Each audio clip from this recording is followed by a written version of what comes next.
would claim they have the best dad in the world. I actually do. One man can officially add Father of the Year to his resume. It's not Carl. Our very own.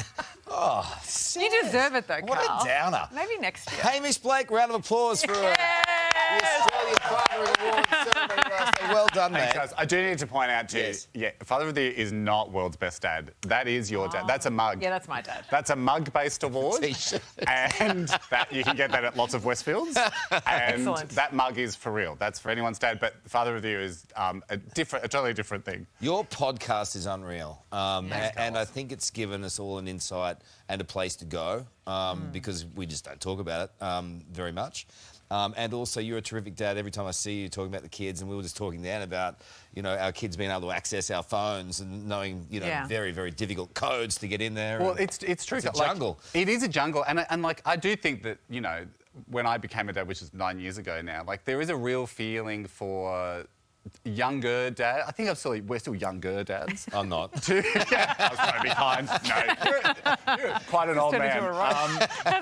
But no, they're also grandpas and stuff, you know. Yeah, that's right. But he's looking after you. It's all good. But there is that feeling of going, we know innately, like, we want to do it differently than our dads through no fault of theirs, but it's just a different world. And there's not tons of places to turn to. That's why I do this podcast, How Other Dads Dad, and the Fathering Project, who are the people behind the awards, are a really brilliant resource for that too. And that's the thing, you started 9 years ago. Sonny's about to turn 10. Is that a bit scary?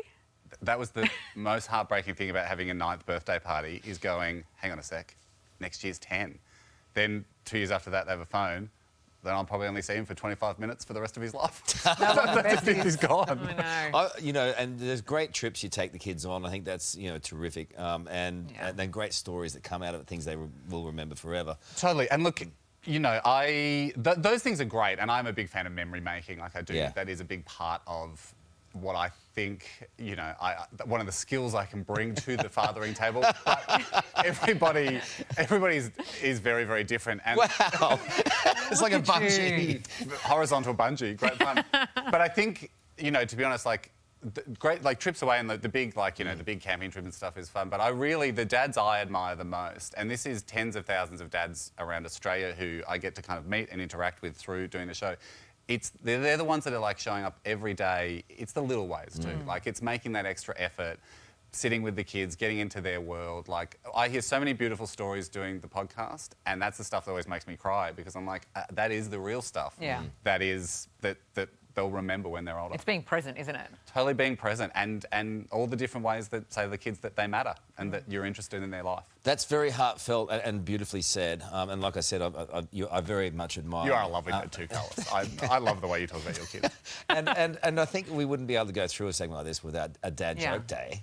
So we've got lots of jokes coming in from all around the world. Okay. You're one of Australia's finest comedic talents. This is a terrible build-up. Don't do it like this. But actually, do you know what? Drum roll. I've just remembered. I had one. But the best part about dad jokes, let's preface this by saying, a normal joke, if you're a comedian, you go to a club, you want a big laugh. Yeah. As a dad joke, you want a groan. Yes. Like, for some reason, That's the before I was qualifier. a dad, I'd never wanted a groan. And now, as a dad, I'm like, mwah, that's my bread. For some reason, you want a groan. Logie's grown, or So just advice for future. Just wait till it's just kids. And then... Yes, literally, my son was talking to me. He's very into, like, Greek mythology at the moment, so he's telling me about all, like, different gods and, like, Hera and Zeus and Poseidon and stuff. And then he was telling me, like, different Greek tales. And we're driving along to school, and I was like, actually, mate, I said, do you know the one where they...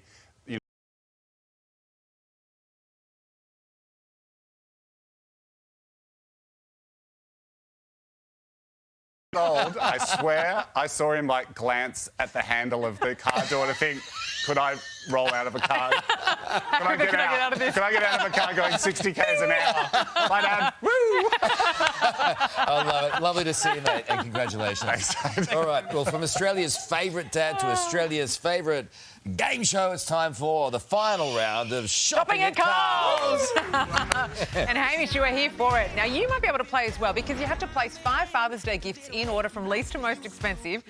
And a $5,000 JB Hi-Fi gift card is all yours. Check them out. First up, make Dad's life easier this Father's Day with a 2.1 wireless charging station from Belkin.